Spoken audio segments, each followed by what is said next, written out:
Hey, have you ever thought about where to go this summer that might be pretty damn amazing? That's DAM for you folks out there in TV land. Well, stay tuned. We'll be talking all about it this week on the State of Greater Western New York Report, which, as always, is brought to you by. Each week, our community makes history. Each week, you make history. And each week, there's only one source to turn to for the first take on history. You know what that is? Subscribe to the Sentinel right now to discover the history being made in your own backyard. The Mendon Honeylight Falls Lima Sentinel. More than just your news, it's your history. Welcome, everyone, to this edition of the State of Greater Western New York Report. Join us each episode as we discuss fantastic topics ranging from history to science to the strange and the wonderful, as well as the treasured spirit with which our region has infused America.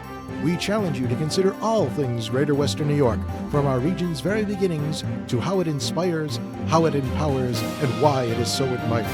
Here's the host of the State of Greater Western New York Report, Chris Carosa.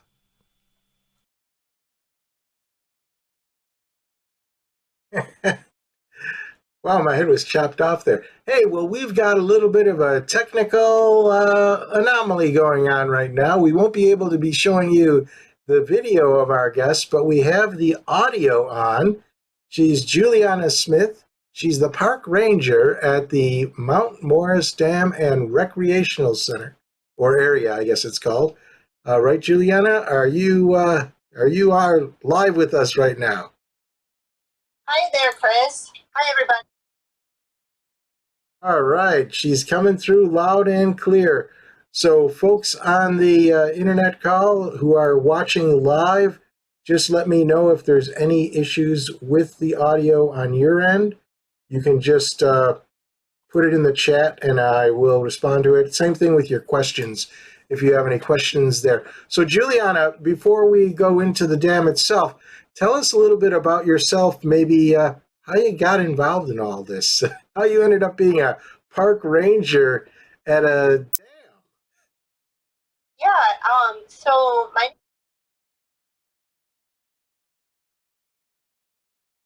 dam and recreation area, and I've worked here for over 10 years.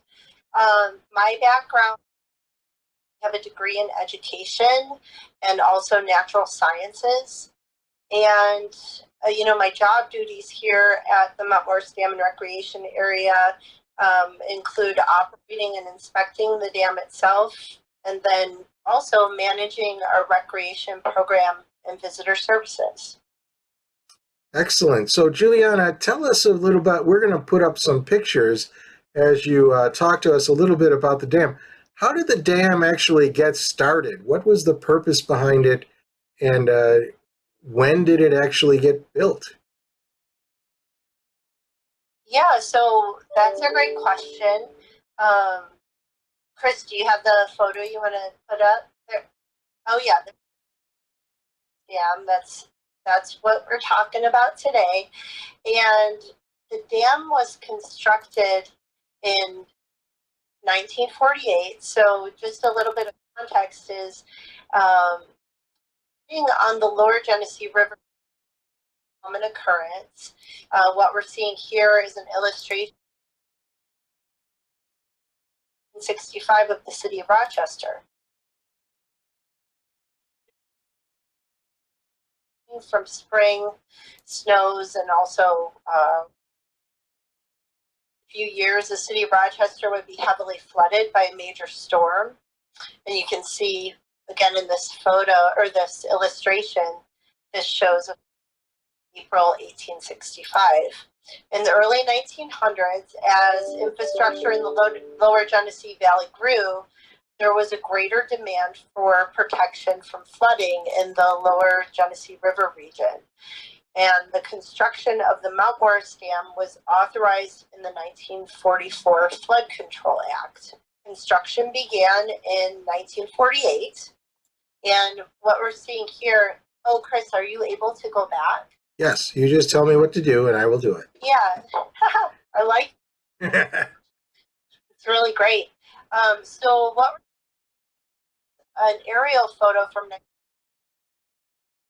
dam was constructed, and it shows where that yellow arrow points the dam northern end of the Letchworth Gorge, so that the gorge itself could be used as a storage reservoir. There were a couple of small communities in St. Helena that were relocated within the gorge area, and the idea was that the fluctuating pool levels within the gorge would not impact any other infrastructure, because the area that we're really talking about that's used for or holding back floodwaters is known as Letchworth State Park. Construction for the Mount Morris Dam began in 1948. So here in this photo, seeing the beginning stages of the construction. The area that you tangle is where the Mount Morris Dam Visitor Center is, and what we would call Mount Morris Dam and Recreation Area are located.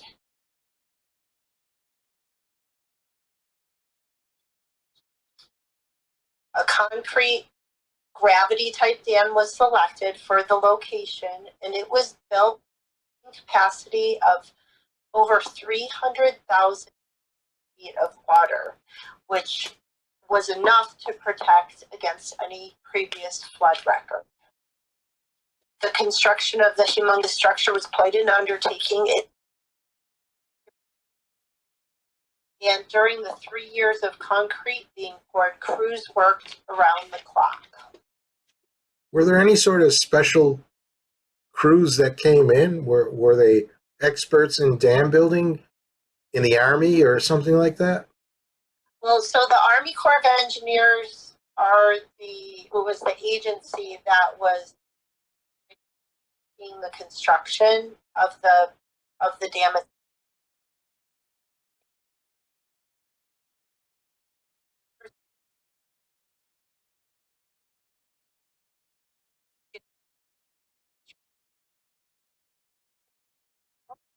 That came all the way from across the country. So this was the late 40s, so 1948, just after World War II, and there was a need for so folks did travel this way to work on that construction project. This is the other side now. Yeah, so during that time of pouring the concrete for 3 years straight, the concrete was poured 24 hours a day, 7 days a week, every 5 minutes for 3 years. 22 tons, 24 hours a day, 7 days a week, every 5 minutes for 3 years. And that totaled in truckloads of concrete. If you lined up 80,000 concrete trucks end to end, it would be long enough to go all the way to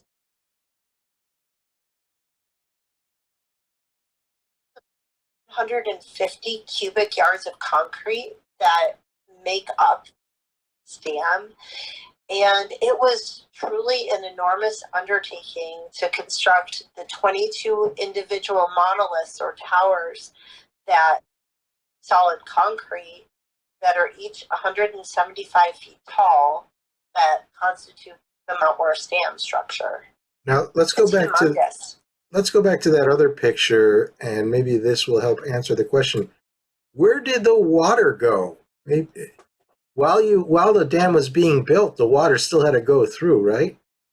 Oh yeah, great question. Chris, just go back one more if you would. Okay. Great. So, do you see this below the yellow angle? There's an area that looks like kind of a bridge or road, something like that, that's going halfway across the gorge, and the river's next to it. Right. So is what we call a coffer dam. So it's almost like a mini dam that's constructed to divert the flow of the river on halfway across the river. you can see where it's been blasted out wall, and that's where the dam is going to be placed. And so what they started doing was constructing or pouring those monoliths. And then when they got to a certain height, they shifted and built a cofferdam of the river, diverting the river. At that point, it would be going through the monoliths that were constructed, and then start the same process on the other side. So I guess that's what we're seeing almost like here. a Lego, Legos, just building little by little. And they did 4-foot pours. You can see the lines or the seams that go horizontally across the structure that's in process here in this photo. Right. What were you going to say, Chris? I was going to actually answer one of our viewers that said the chat is disabled. Go into the Q&A if you want to ask questions. I don't know why the chat is disabled right now. See if the Q&A is working. I'm sorry, Juliana. Go ahead and let's go back to where we were. We were just wrapping up with this slide, and then we were going to go to the next one. All right, great. Yeah. You want to go just one more slide forward? Forward? This one?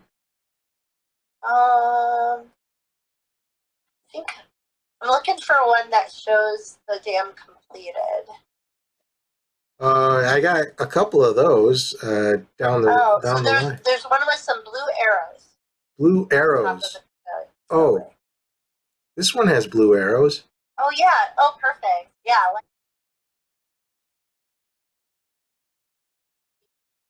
Construction is almost complete. The dam builders are just finishing up the operations tower, which is on the left-hand side of the photo. You can see the spillway or the open area that's highlighted with those arrows in the photo. And the function of the spillway is for water to flow over the top, kind of like a cascade in a worst case scenario type situation. Going back to, we talked about the concrete pouring 22 tons, 24 hours a day for 3 years. I don't know in the right corner if you could see that. Right there, that's the can't think of the word right now, but that's where the cable would connect onto that metal to send the 22-ton buckets of concrete across the gorge. There was a matching tower on the other side to hold that, cable, and they would swing the buckets across the gorge and place them in the location where they needed. And I think what we're seeing there is in that top right corner, just a little bit farther from that tower, is one of those buckets. And then we have our last bucket celebration in 1951. Yes, of course. Yes, last bucket of concrete was placed in October 1951, and the dam was completed in early 1952. I think there's a question up in the thingy. Yeah, the question had to do with audio. Hopefully, Julie, if you could. So the thing is there's a Julie who's asking the question and a Juliana who's the guest, which may be confusing people. But Julie, if you can verify that the audio was better after I made that change, just put it in another question on this.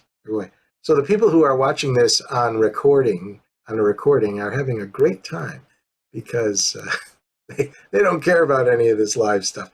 All right, well, with that, why don't we do this? Why don't we take a break at this point and head back to our studio, and we will go to a commercial, and then when we come out of it, we'll learn more about the Mount Morris Dam, which you may actually see in the commercial. Stay tuned. Through the mists of time, nature and man have both created and buried treasures beyond the imagination. With the ages, these riches slowly dissolve into mere myths until they are forever forgotten. But there are those brave souls who tirelessly cling to the truth, ever seeking to discover the undiscovered, to reveal what has always been there, to uncover the hidden gems of a land thought forsaken but loved by millions.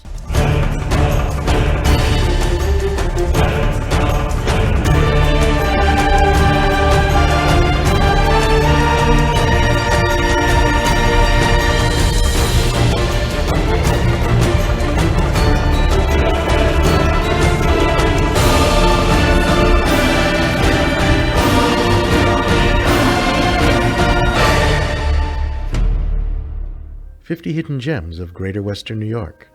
Discover the secrets in your own backyard.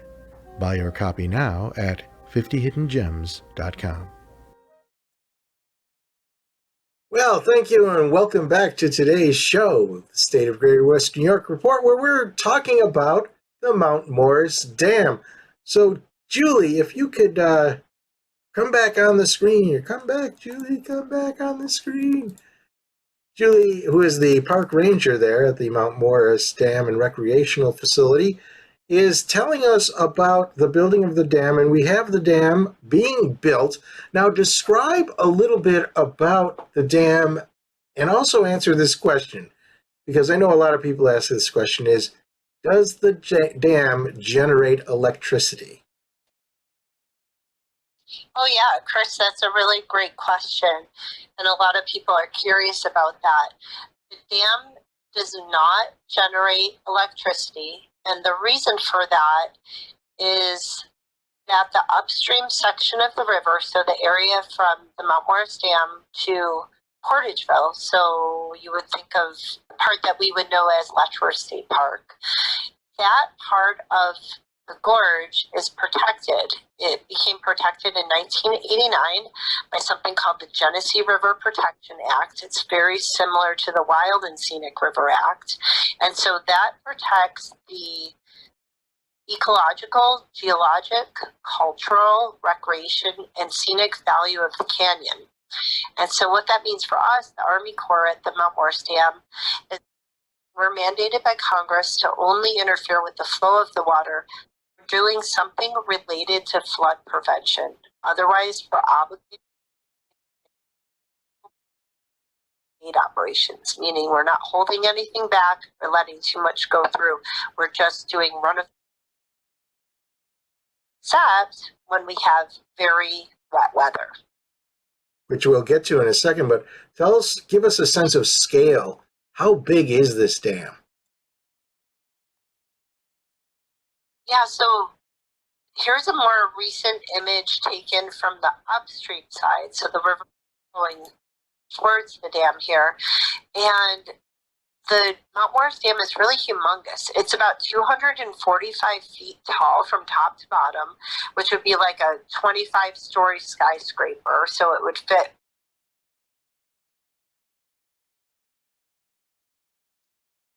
at over 1,000 feet wide, which is longer than 3 football fields.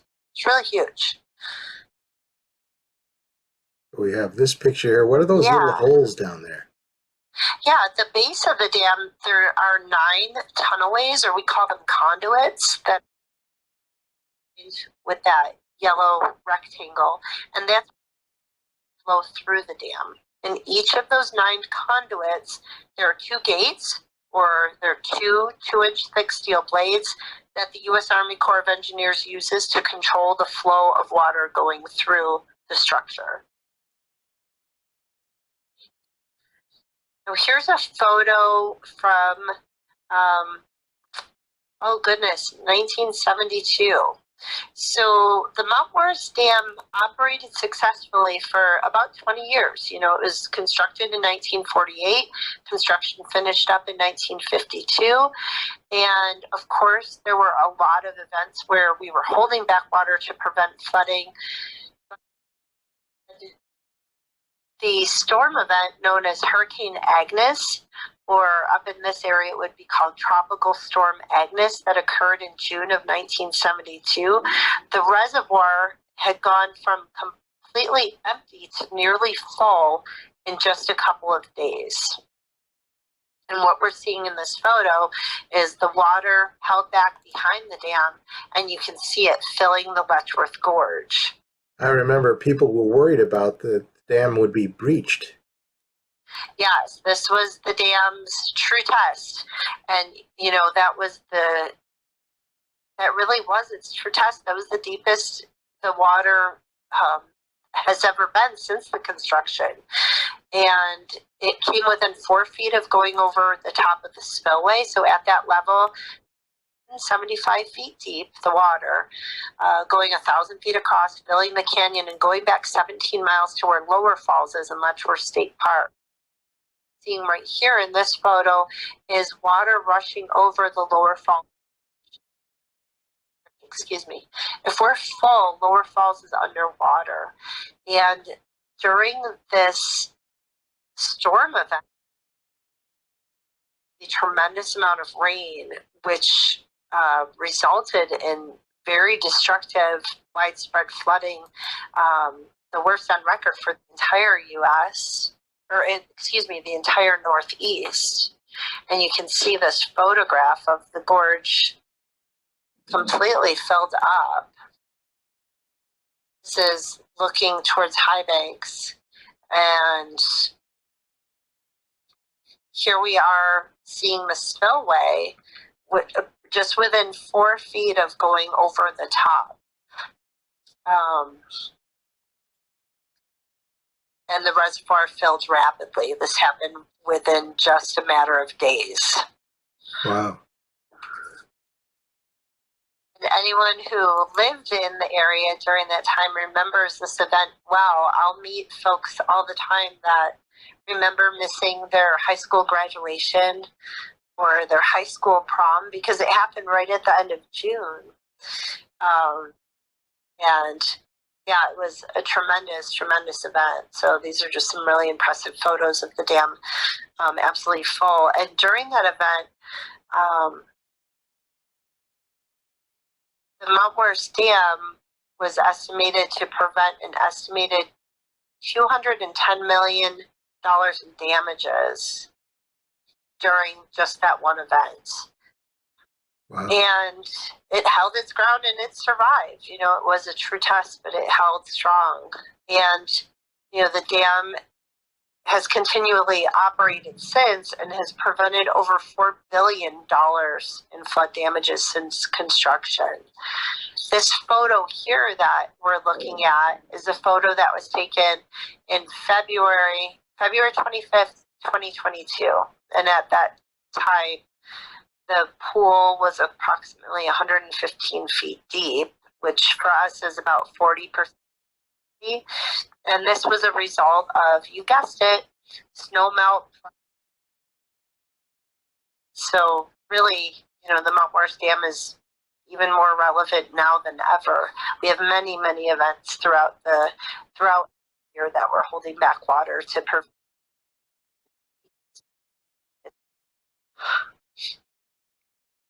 So for anybody who saw the commercial, the picture that was taken of the dam was right that tower that's sort of left of center of the dam, that walkway there. We went right to the edge of the walkway to take the picture. So now tell us about what, we have a few minutes left. Tell us a little bit about what people see when they get there. There's obviously you can go on this walkway, but the visitor center is actually on the other side, right? Is that, am I correct in that? So where we're located is just between the town of Mount Morris and the town of Nunde. So a lot of people might think of it that we are on the other side of the gorge from Letchworth State Park, on the east side of the gorge. And so this is a photograph of our visitor center. We have recreation area. And so we've got all the usual offerings, big playground, picnic pavilions, charcoal bar. We have a visitor center that's open seasonally 7 days a week from 10 a.m. to 4:30 each day. And inside of visitor center, it's staffed by our park rangers, and there are exhibits. There's also a movie that lasts about 10 minutes. You can learn more about the Mount Morris Dam and see footage of some of those historic flood events. As well, we have informational panels outside throughout the recreation area that tell you more about what you're seeing when you're looking down in that incredible gorge. Also, the trail, which is a trail system that goes across the state, they have their headquarters. We house them in the old dam tender's house, the old dam tender's residence. They have their office there, and they're open daily. I think their hours are 9 to 3. And so if you're looking for information about the Finger Lakes Trail, that would be the place to go. And incidentally, that trail goes right through the federal property, right through the Army Corps property, and goes all along the east side of the Letchworth Gorge, spanning from Mount Morris all the way to Portageville. And we inside the dam, and we show you how it works. So we go right down on top of that platform that you see near that tower, and we go right inside the tower. We take an elevator down about 175 feet, and we'll walk through tunnelways and give you the full scoop on how it all works. It is a very popular stop for many people who are from this region and beyond. Get pretty busy in the summertime. Right now, we are in the midst of our field trip season with school kids from all over the region. We love that. Have lots of schools. We offer free field trip experiences to any students, and we have students that visit all the way from kindergarten up to PhD students, and we welcome all of them. You can look at our tour schedule, reserve tickets to come visit us and experience one of our guided walking tours is on the website. It's called recreation.gov. So Chris has got the website right up there, and you can look at that and just put in Mount Morris Dam or Mount Morris Dam Tours, and it'll pop right up with our location, and then you can see our tour schedule. We offer the tours every day at 2, and then Friday, Saturday, and Sunday at 11 and 2. And that'll be happening right through till the end of October. So tell us about this picture. Is this part of the tour? You get to go on a little kayak adventure? Not part of the tour, but if you work here and you happen to have a day where you're out on the river, you could have a photograph taken like this. Part of my job is also resource management. And so what a lot of people realize is that the Army Corps is responsible or owns the land that is inside of Letchworth Canyon up to about 790 above sea level. And a great portion of what's managed as Letchworth State Park. And so we do water patrol. We travel down the canyon via kayak to assess actually, a lot of times we're looking for invasive species and doing removal, and also looking for, there's some special status species that are in the gorge. Excellent. Yeah. Well, Juliana, thank you very much for being a part of today's show and bearing with us through this little technical challenge that we've had. And thank the audience for keeping me up on things. And I apologize for the chat not working. It took me a while to figure out what the problem was, but I guess it's solved. So if you want to be a member of the live audience, then feel free to go to greaterwesternnewyork.com And that was last week, sorry. and put your name in. It's registered for free, and every Thursday you'll get the free invitation to join the audience, the live audience at noon, and you can ask questions. You can tell me what you're hearing or not hearing during the event, and it's a lot of fun, and it's interesting. You learn something new every week. If you can't make the live show, don't worry. The shows are all archived on our website, and they're rebroadcasted again. Well, I guess rebroadcast would be the proper word. They're rebroadcast every Sunday at 1:30 on our YouTube channel. Just subscribe to that, and you'll get notification when it comes up, as well as our Facebook page. Again, like the page, and Facebook will tell you when the show will be there. So that's it for this week. Thanks, everybody, for being a part of this great adventure, and we'll see you all next week.